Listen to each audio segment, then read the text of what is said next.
এটা কাবাব বানাবো, এই জন্য নিয়েছি 1 কেজি মাংসের কিমা, আর নিয়েছি একটা মশলা করে নিয়েছি পেঁয়াজ, রসুন, আদা, সরিষা, কাঁচামরিচ, ধনিয়া পাতা, পুদিনা পাতা, কাবাব মশলা সব একসাথে বাটা, একসাথে বেটে নিয়েছি। লবণও দিয়েছি একসাথে, আর দিব কিছুটা সয়া সস অল্প। খুব ভালো করে মেখে নিতে হবে। পেঁপে বাটাও আছে, খোসা খাওয়া পেঁপে বাটা আছে 1 টেবিল চামচ এর মধ্যে। বেশি মশলা দিইনি, অল্প মশলা দিব যেন মাংসের ফ্লেভারটা ঠিক থাকে। আমি খুব ভালো করে মেখে নিচ্ছি। 1 চামচ দিব হচ্ছে ঘি,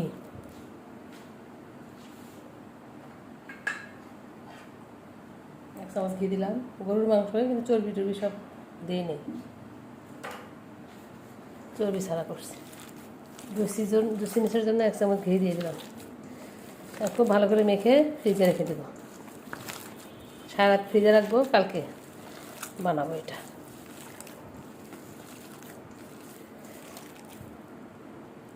আমার মেরিনেট করা হয়ে গেছে, এখন কাবার করে ফ্রিজে রেখে দেবো নর্মাল ফ্রিজে।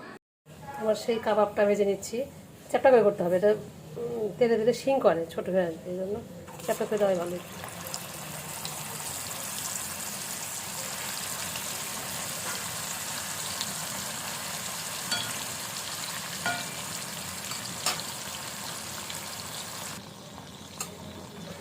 ছোটো হয়ে গেছে, যেটা চ্যাপটা করে দিতে হবে, চ্যাপটা করে দিলে শিং করে, এটা যেহেতু সলিড মাংস।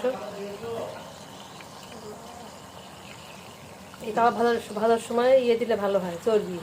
আমাদের সে চর্বি ফ্যাট কেউ খাবে না, ফ্যাট দিলে অনেক জুসি হয় কাবাবটা, কিন্তু আমাদের সে কেউ খায় না। আপনারা চাইলে এর মধ্যে এই তেলের মধ্যে বা কাবাবের মধ্যে ফ্যাট দিয়ে, আমি দিইনি, যদি দেখে তো কেউ খাবে না,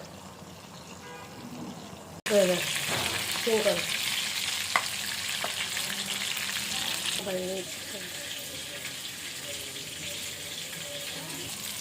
হয়ে গেছে এগুলো, এই খানিক কোপ্তার মতো গোল গোল হয়ে গেছে।